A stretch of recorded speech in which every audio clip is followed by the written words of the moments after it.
First flight of the orbiter Discovery, and the shuttle has cleared the tower.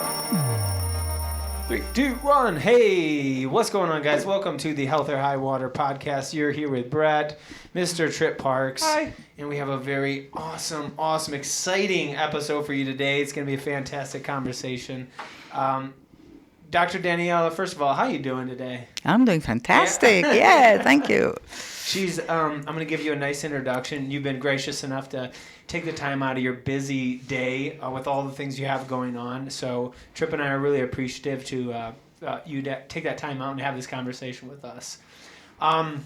Trip, you want to throw a couple of plugs in for our sponsors? Yeah, 100%. First off, thank you guys for listening to the Health or High Water podcast in our second season now, going into 2024. This is our last episode of the year. Having a banger on here for the last one, so we're really excited about that. We want to thank Gene Planet, our genetic sponsors and partnership. We want to thank You vs. You, our clothing brand sponsor. Taste Life Nutrition, our nutrition sponsor, our nutrition partnership. Health profiling that's available on Amazon and Kindle. We also want to thank O2 Boost, Hyperspeed USA, as well as Herculean Adventure. I think that's all of them. Yep. Impact Academy, Herculean Adventure. Thank you. Yeah, it was man. wonderful. Let's get right into it. So a short introduction, and we'll get right into it with our guest today. Dr. Danielle Duperret is a natural health doctor and hypno coach. She has a PhD in naturopathy. Her thesis was written about the power of the mind and healing. You've attended universities in Switzerland, in France, and the United States.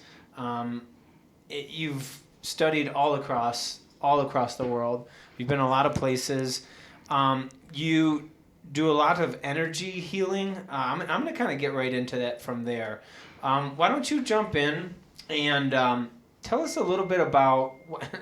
It was the computer. Was that the computer? That wasn't me. Tell us a little bit about what you're doing right now. You're doing a lot of different things. Is the bulk of your work right now, is it working one-on-one with clients?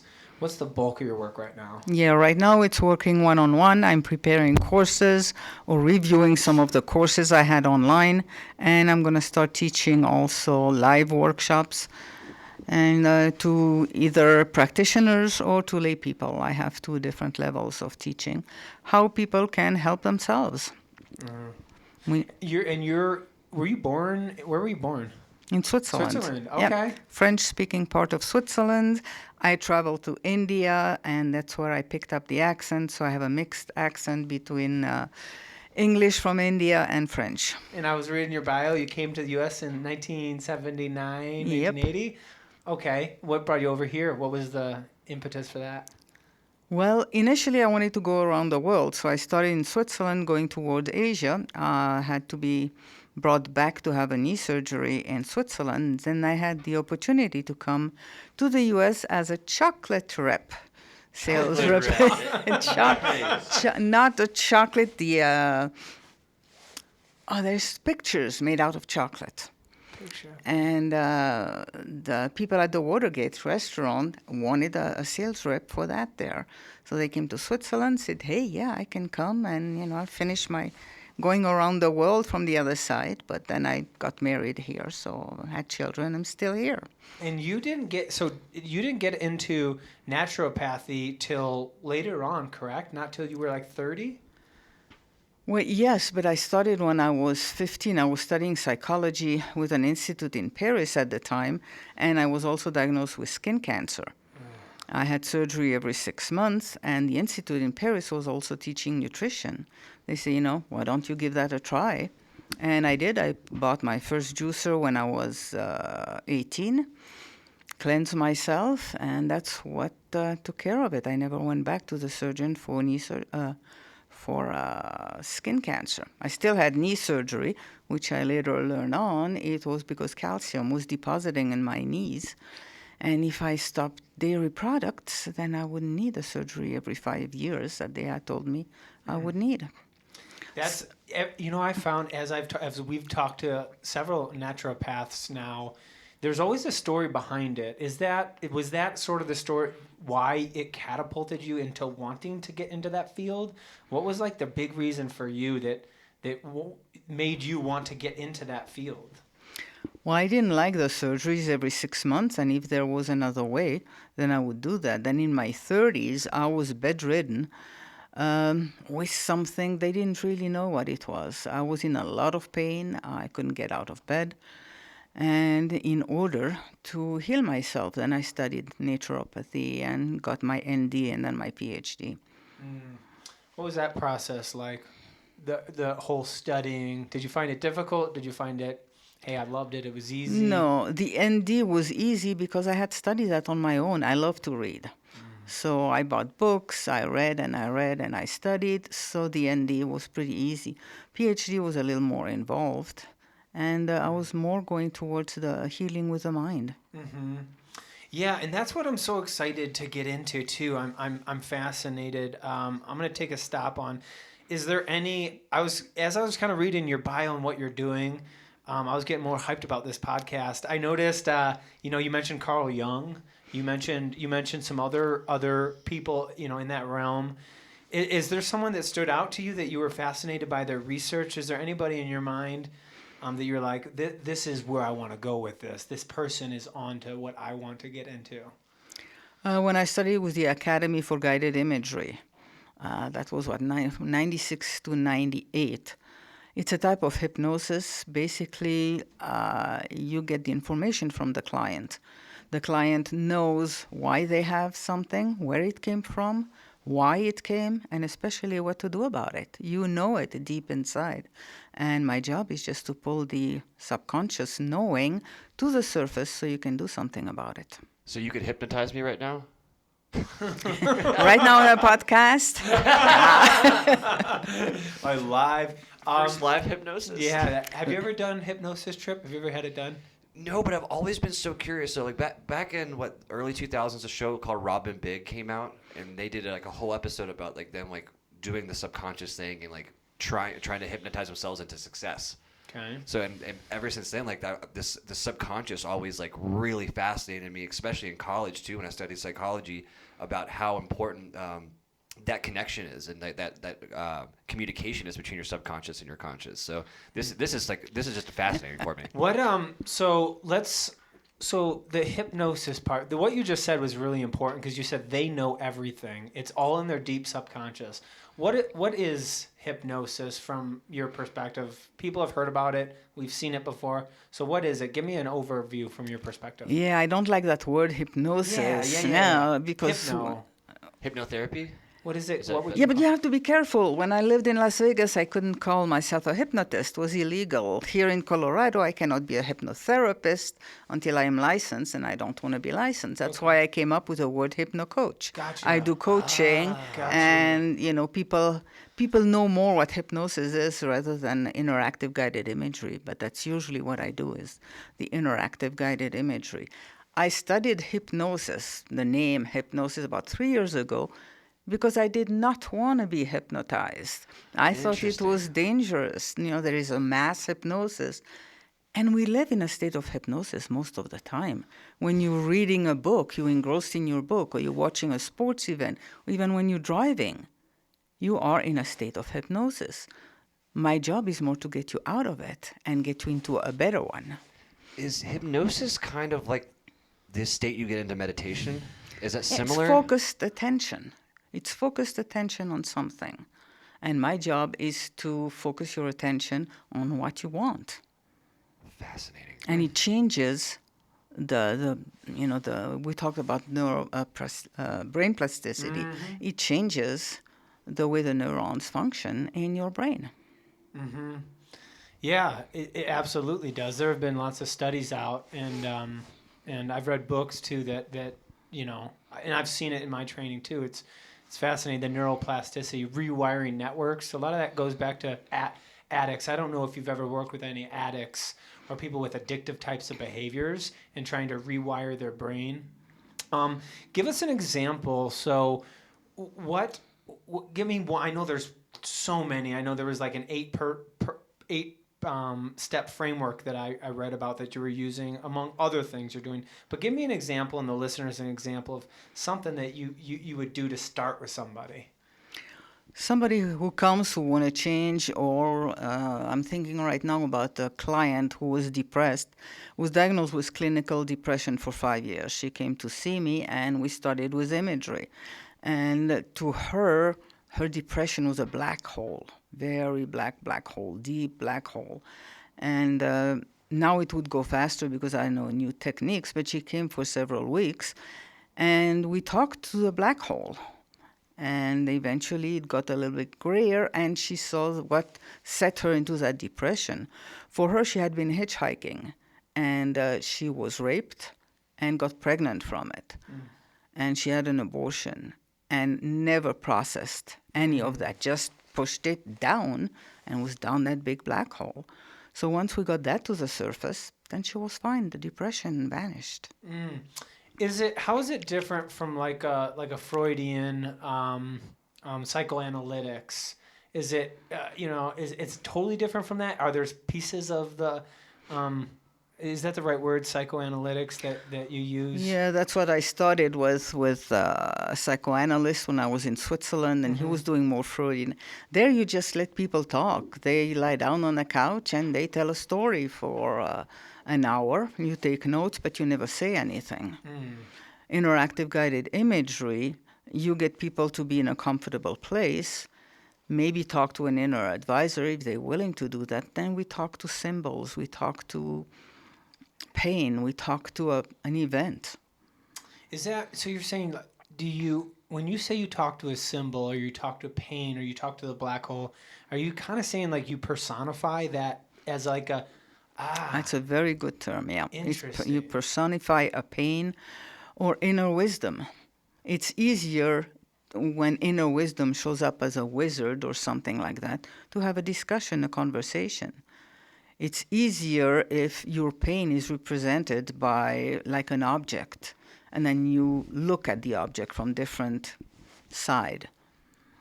That's fascinating. So it's a totally different perspective, really. Yeah, and the object is usually willing to speak.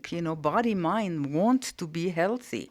A lot of what the body-mind is doing is to protect you from having another trauma or something like that. But sometimes it stays stuck, especially in the childhood environment, and you get a trauma and you stay there and you don't grow that part of you. Yeah, you have that trauma and you don't deal with it. Let's say the trauma is 10 years old, 15, whatever it is, it's in the past, and you don't deal with it. There's got to be some sort of mechanism then, right? That you're having to go back and dig this up. Maybe digging it up isn't the right word, but bring it to light, personify it, and then get through it. And I'm thinking what you're saying too is like living in it was kind of cool the way you said it, living in a delusioned state. So is that sort of like the way you picture is like you're trying to disillusion people? I'm just trying to get an idea. Dehypnotize. See, I didn't didn't talk about disillusion. Not disillusion. I use the incorrect. Yeah. Dehypnotize. Yeah. Well, because we all live in some of our own illusions. Yeah. It's our own belief. We get them when we are born, and the media also is very good at hypnotizing us into different beliefs. I wanted to come back to something. I don't go back to somebody who has been raped to relive the rape. That's why I use a lot of symbols. So if your rape was a symbol, instead, nobody wants to relive a rape. Nobody wants to go back to Vietnam, for instance, and relive where they were. So we work with symbols, we work with color. If your bad experience in Vietnam was a color, what would it be? What color would you like it to be? And then we work with that. And I have all kind of I use a lot of the tapping techniques. That's a great technique to learn for yourself and to work with people to quickly go over something. What's that tapping technique? What do you mean by that? It was initially called thought field therapy. Then when emotional freedom techniques, it's tapping on acupuncture points while you focus on a problem. And you see the problem is a disruption in the energy system. It's not the memory. It's that energy system that has to be realigned to something healthier. And by tapping on different points, it realigns the system. They don't know exactly how it works, but it's been demonstrated on fMRI. Do you know what an fMRI is? That as you do the tapping, the brain changes. And people who suffer from anxiety, in like 12 sessions, the brain is back to being almost normal. The anxiety has disappeared. And where's that? Do you remember where that's from specifically? Where that was founded, where that came from, the tapping technique, who coined the term, who invented it? George Goodhart. Well, it started with acupuncture like 5,300 years ago when they found the frozen guy in the Austrian Alps that had tattooed places on his body and little sticks with him. And he was a frozen guy. And we think that he was using acupuncture. Then we have acupuncture in China. And then in 1964, George Goodhart was a chiropractor and came up with the idea that instead of putting needles for allergies, we could just tap on certain points. And he did that. And later on, we had Roger Callahan, who was a psychologist, studied. I guess he had a lot of problem in his childhood, became a psychologist to help himself, and was frustrated because when you go to a psychologist, you go there for years, week after week, and he was looking for something. So he went to that conference with chiropractors, said he felt like a fish out of water, psychologist with chiropractor. Yeah. But he made the jump that an allergy was to the body the same as a phobia was to the mind. And right after coming back from that conference, he had a client called Mary who had phobia to water. She had been in therapy for all her life. She lived in San Francisco, and at the time she was able to take a bath in 1 inch of water. She was clean, she could shower, but she couldn't see a body of water. And to go to his session, she had to drive by the ocean because there was a detour. And she arrived, and she was anxious, she was panicky. And he had her tap under her eyes. And that's the anxiety point. And within 2 minutes, she jumped up, ran to his swimming pool, and he was after her saying, "Don't jump, you don't know how to swim." And she says, "No, I'm cured, I'm cured." And the phobia never came back. Was there a part of, that story is crazy, was there a part of like, not only just tapping, but is there like a mantra or an articulation verbally, like a verbal cue with that? Or no, he was just doing the tapping. And he had worked with her for 18 months prior to that. And you know how you desensitize people. You start bringing them buckets of water and a little big, and nothing worked. And then he started to use that with all his clients, and pretty soon was bankrupt because everybody was getting better. But then great doctor, bad businessman. Hey, that's healing. But then he started to teach it, and his finances went way up. So then we had Gary Craig, who's a civil engineer, but he was also a coach, personal coach, and heard about it. He went to study with Callahan and simplified the method, spread it all over the world, and that's thanks to Gary that a lot of people know about emotional freedom technique, and we got thousands of anecdotes. And then, I learned from Larry Nims, who's a psychologist who had different ways of doing it, and I've been teaching the tapping technique since '99 and have a course on it, and it's just amazing going from psychoanalysis where you spend 7 years on a psychologist, psychiatrist couch to having people get better in minutes. It's just amazing. Well, and what I really love about this too, and that's something you and I talked about when we first met, is I showed you a little bit about what we do, about genetics and whatnot, and there is this disconnect between certain areas of wellness, right? Like, hey, listen, like if you have a wellness issue, like you go to a personal trainer, they write you a workout program. You go to a nutritionist, they write you this and that, but no one's really putting all these different pieces together with a purpose, right? Like you're talking about mixing psychology and chiropractor and acupuncture and finding this middle ground where it's helping with different aspects of mind, body, soul, these kind of things. Where do you see all this stuff connecting down the road here? Because it's all connected, right? Everything's connected. Your genetic backgrounds, your epigenetics, your environments, like everything is connected with that. Where do you see health and wellness going as it starts connecting like that? Yeah, I'd love to see more of that. When I worked in California, it was quite a few years ago, We had naturopath who would hire a medical doctor, a psychologist, a chiropractor, and massage therapist, and they worked together in a practice for the good of the client. Years ago, there was also, I don't remember which hospital in San Francisco, had 120 specialties trying to work together, and they did it for a while. They had a surgeon do his surgery while the shaman was beside him chanting. Wow. And they had great success, but then greed took over and the whole thing dismantled.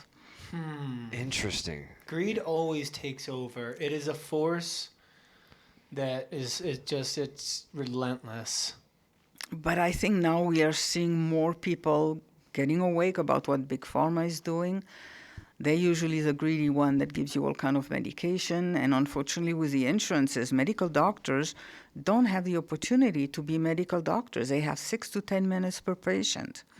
So, the patient goes, I have a headache. Okay, we'll do this test, and then we'll give you this medicine. They all they have time to do. The country doctor used to speak, to know his patients, to go to their place and knew about the environment, knew what was going on. And their family history, too. The family history, the problems they had within the family. And, yeah. Is it like that, too? I mean, you're well-traveled. It's like that in other countries, or do you see that more America? Everything is getting so globalized, Americanized, and... Switzerland has a lot of the pharmaceuticals, too. Do they? Yeah. Really? Oh, yeah, that's pharmaceuticals, chocolate. Yeah, that's the two main things. Interesting. Well, doctors are just turning in to printers for a pharmacy. Yeah, Right? I think that, that type of doctors can be replaced with AI. You can type, your symptoms. Yeah. The AI will tell you, go get these tests. The AI gets a result of the test, tell you what medicine you need, and you go to the pharmacy.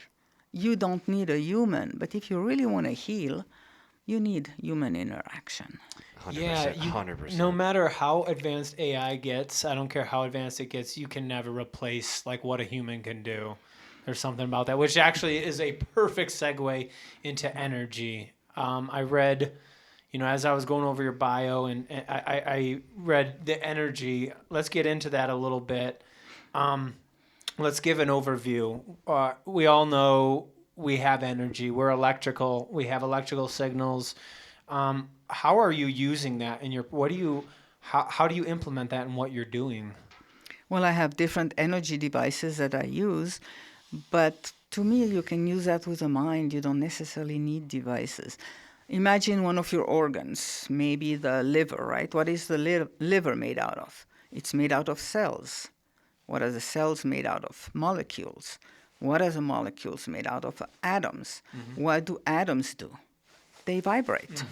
Okay, so there is a certain energy, and we know that when a liver is sick, it vibrates differently. So let's work at make it vibrate, properly.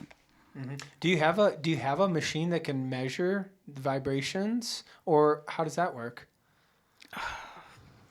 I don't understand. I don't understand how my car or my computer works. But yeah, I have something called the QXCI Skio. It reads your consciousness. How it does it, I have no clue, but it's pretty amazing what it tells me. I have different ones. I have a Spooky too that works with rife energy. So it gives the body the right frequency and removes the bad ones. Parasites have a energy you don't want, so it basically kills the parasite and then replaces it with good frequencies. And then I have handheld ones. One is called a microgen, and the other is a Healy. So the microgen works like the rife, giving frequencies. The Healy works more like the Skio, and I don't understand how it can read your consciousness, but it does. Well, that's what you're saying, because it's so crazy. It's like a lot of these times Brett and I have these podcasts, like I'll stumble on something on TikTok or YouTube, and it directly correlates to what we're talking about.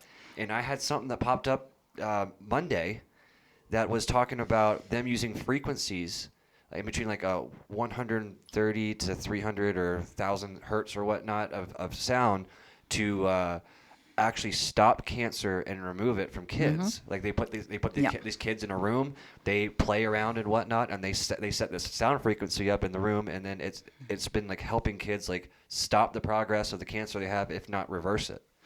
So this Yeah, is interesting absolutely. stuff. Do you believe in music therapy in a sense? Yeah, music therapy and sound therapy. When I was in Las Vegas, I worked with a lady and a musician, and he would put some music and she would embed it with the right frequencies.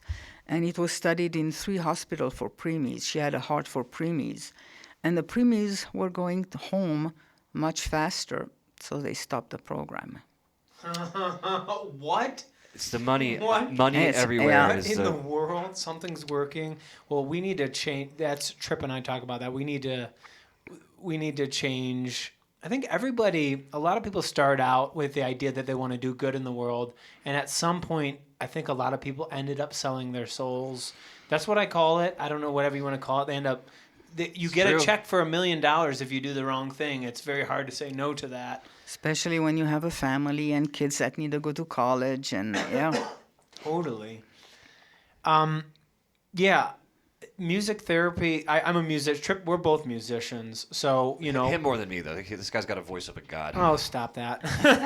I'd like to hear it. When yeah. All right, ready, guys? But I'll tell you this: I've had my own issues and my long time ago, and music was how I healed myself. And what I found was when I was practicing music, I was so engrossed and so engaged in You trying. were hypnotized. 100%. I was, and for years at a time, hypnotized. Like I was fascinated with trying to find the harmonies and hear the next piece of the music.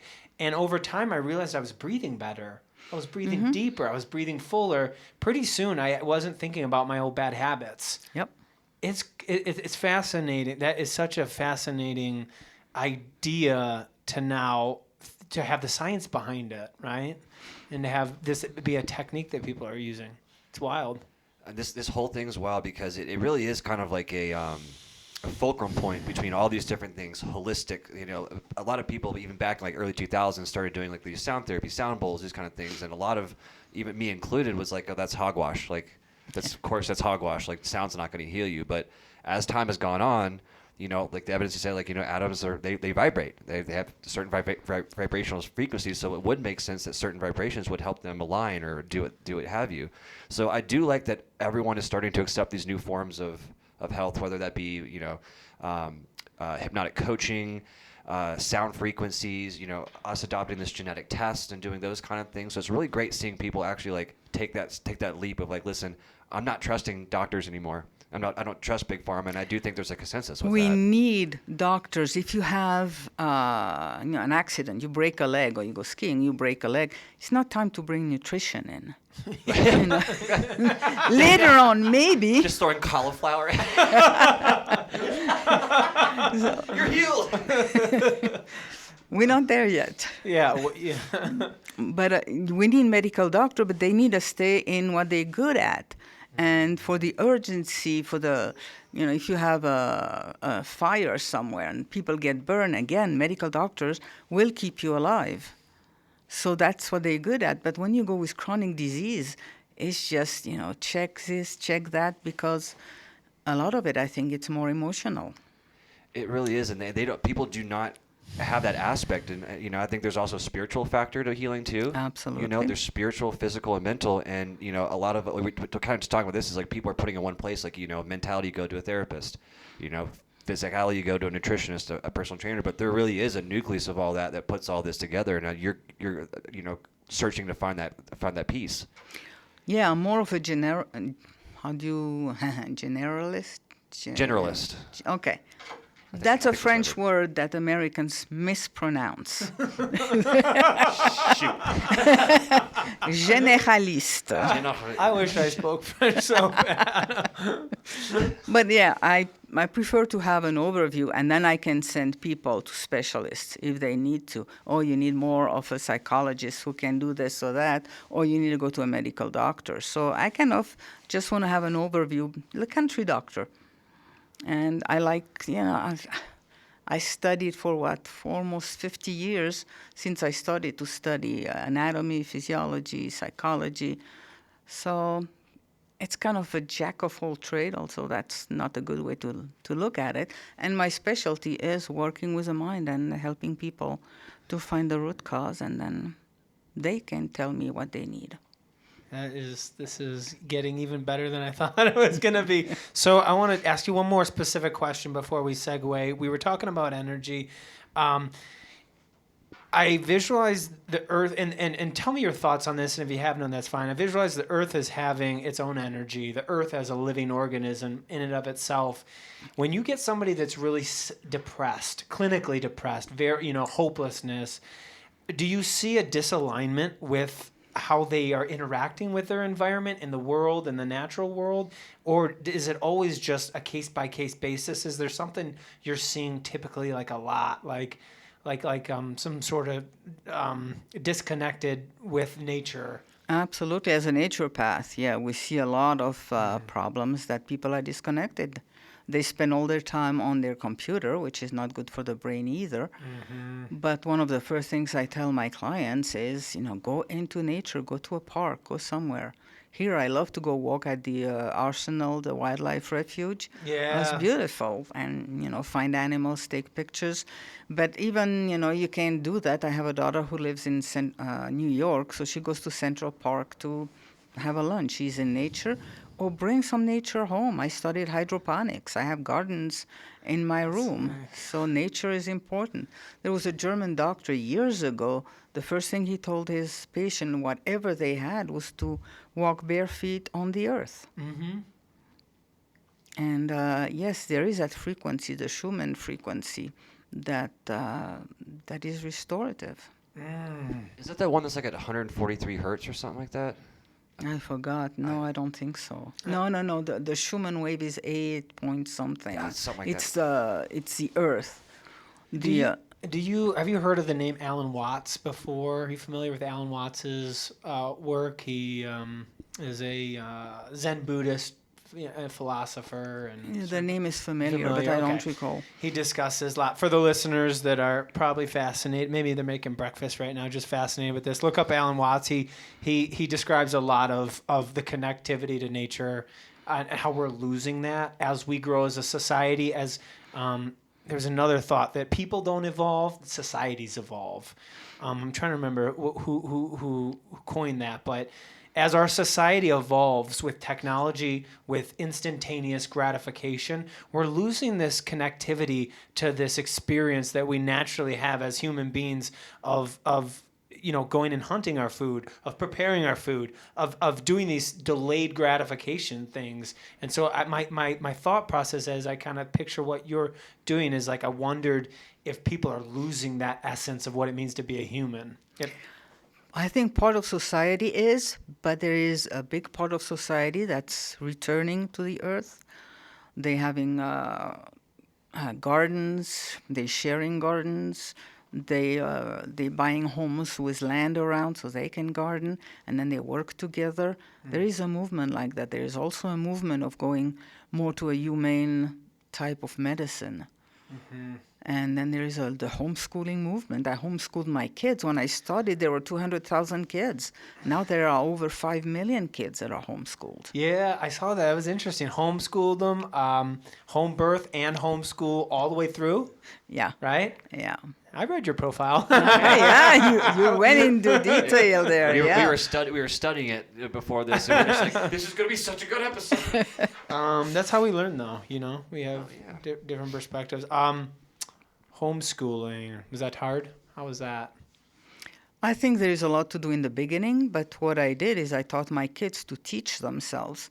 When they got to be in high school, I told them this is a high school program. You can do it in 1 year, in 4 years, in 10 years. You get your certificate when you're done. That's awesome. Be self-sufficient. How much more motivated would you be for someone to be like, hey, here's what they're going to take 4 years to learn this. Like, if you want to take 4 years, go ahead. When I did my PhD, I learned photo reading, whole mind system. You start reading at 20,000 words a minute and go up. What? And the Japanese are much further than that. And the president of the company was tested at 75% having right answers on subjects he didn't know, reading at 600,000 words a minute. He had 4 computers running at the same time. How is that possible? How is that? Because you read with the mind. You don't really read with your physical eyes. So you can learn to have a photographic memory, kind of. Yeah. I had a daughter who was born with a photographic memory. I was not. But I was homeschooling 7 children, working on my PhD. I needed something. That's what I was so fascinated about too. I was picturing you homeschooling kids while getting a PhD. It's insane. Who does that? It's insane in the best way. It is. But yeah, Win Wenger he passed away now, but he had like a Jedi school where he had kids, 3rd graders do their program in like 3 weeks, 4th graders in 8 weeks. No, that's the contrary. Anyway, what really stuck with me was a college student doing their 2 years of college in 9 weeks. And when they were tested later on, they did better on the test than the ones that had gone the regular route. Interesting. I want to do a quick segue here now. So knowing what you know and having so many interdisciplinary studies and being able to not only know them, but to apply them and to see them work, right? You've talked about movements. You've talked about this movement of people getting back to the earth and some other health movements. Tripp and I are part of our own movement. We're well immersed in all these amazing professionals. What do you think is over the course of the next 15, 20 years, as AI develops, as some of these other technologies start to develop, and we see these other movements coming together, what do you think is going to happen with health and wellness, and as people get more information to take care of themselves? What do you foresee in that future? I don't know, and sometimes I don't want to try to foresee. Such a heavy question.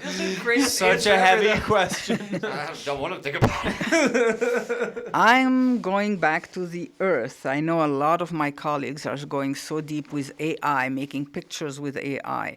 We have some hypnotists that are training AIs to do hypnosis.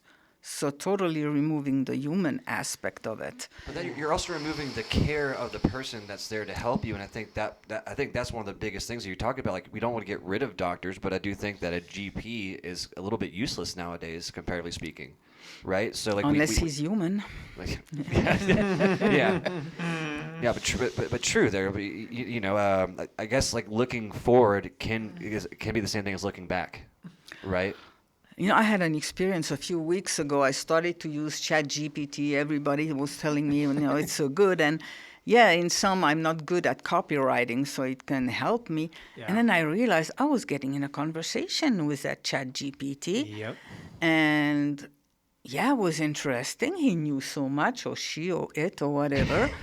And say, wait a minute, stop that. I don't want to go there, because then you're just talking to robots, and this is not what I'm here for. Yeah, I am so with that. I can't tell you how much I love that perspective. That's so true. Man. Well, I do think that's a really good spot. We're running out of time here. We're getting towards the end. Is there anything you'd like to add about what's going on, as well as after that?